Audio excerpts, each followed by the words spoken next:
As the light of freedom in America begins to dim, as American exceptionalism is questioned, even mocked, those of us who still remember freedom long to return to that America that was, but sadly, there are but a few of us who remember what America was and can see now what she's becoming. Throughout the centuries, America has been a force for good around the world.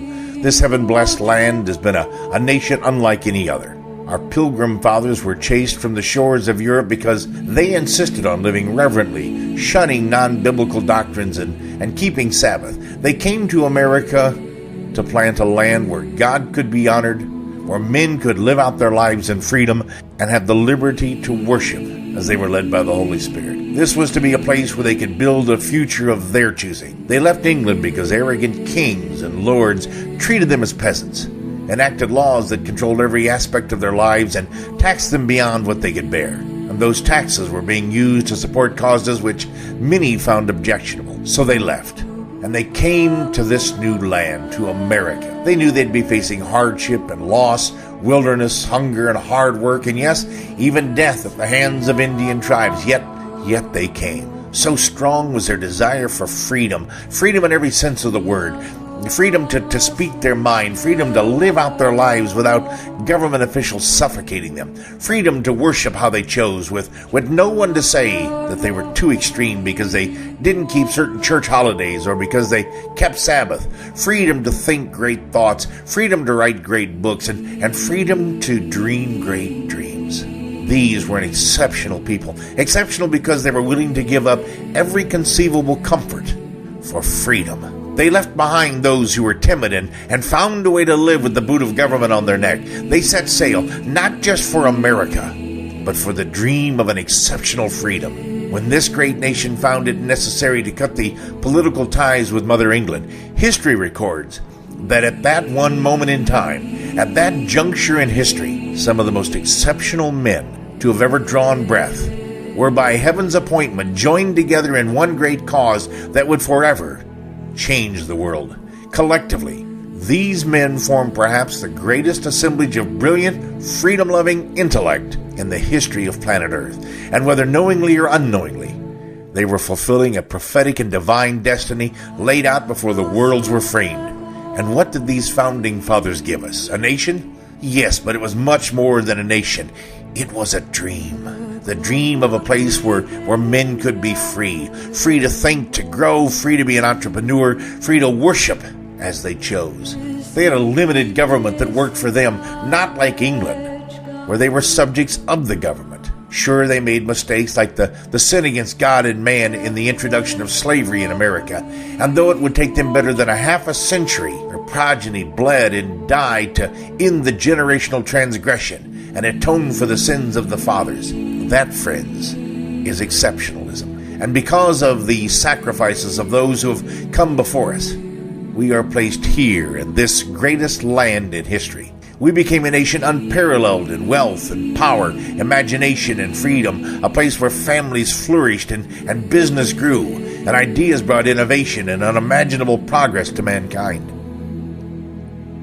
But through progressive politics, educational propaganda, and out-and-out lies about who we are and what we are, many have lost sight of the America that our founding fathers gave us. Freedom's light, my friends, is fading. The cancer of progressivism is eating at the heart of our republic, and we have become a nation of takers. We have forgotten the quest of our pilgrim fathers and of the founders of this nation. We have traded freedom and our birthright for a mess of pottage called security. But is it really security when it's left us with dependency upon the communist Chinese for financing, force us to cut deals and pay hundreds of billions of dollars every year to militants in the Middle East, the Russian mafia, and thugs like Hugo Chavez for our energy needs? This security has brought us to our knees with a $200 trillion debt that we can never repay. Now the questions we have to ask ourselves are simple. Is there a way back? And can we turn the ship of state back around? Frankly, folks, that depends on us, every one of us. What are we willing to do to be America again?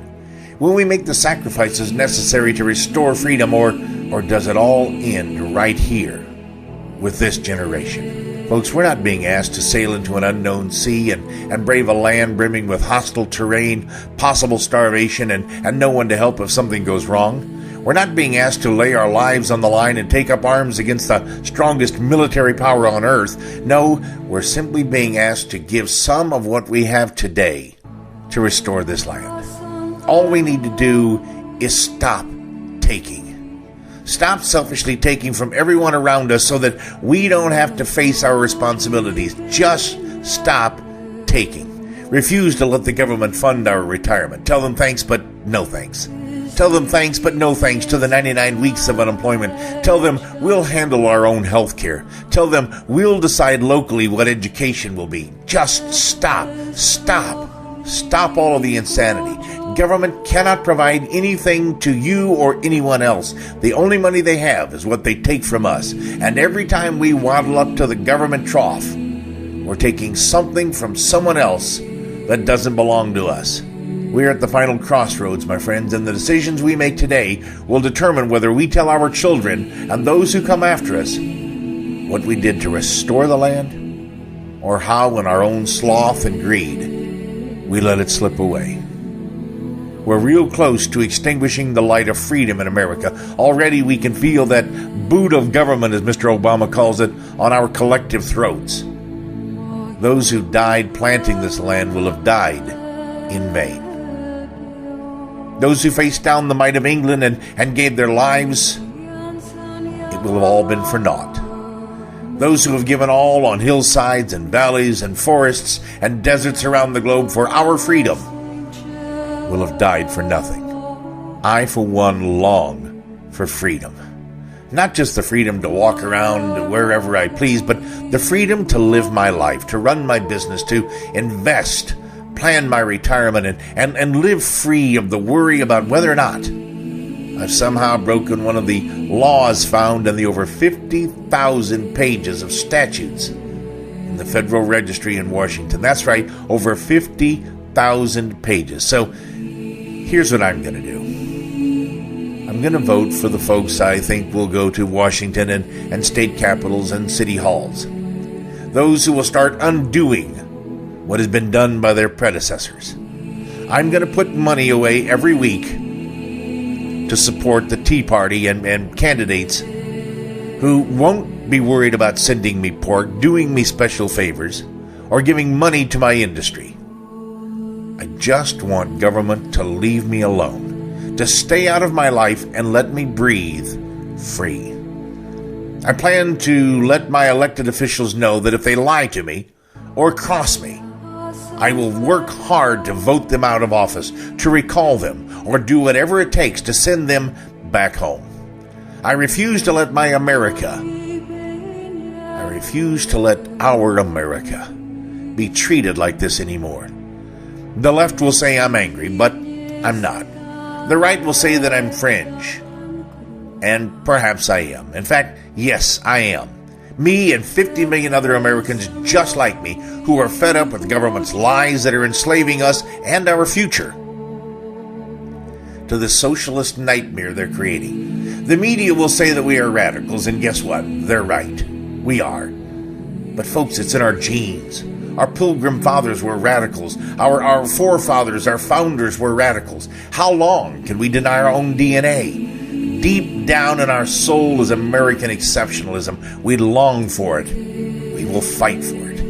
We will sacrifice everything for our freedom, the simple freedom of living our lives for ourselves and our posterity.